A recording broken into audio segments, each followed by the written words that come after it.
Victrola Coffee Roasters, located at 300 Pike Street, is about a 10-minute walk from either the Arch at Seattle Convention Center or the Summit.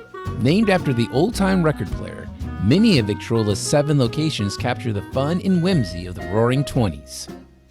The Pike Street location is cozy, and the spot seems like it's been around long enough to have witnessed Seattle grow from a trading post town to a world-class metropolitan.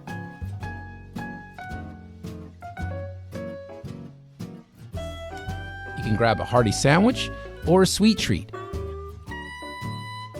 And the coffee. It's rich, expertly crafted, and tastes even better than it looks. And it's not just a place to enjoy a great cup of coffee. You can participate in classes, tastings, and watch the roasting process. It's worth the walk up the hill to enjoy this staple of Seattle coffee.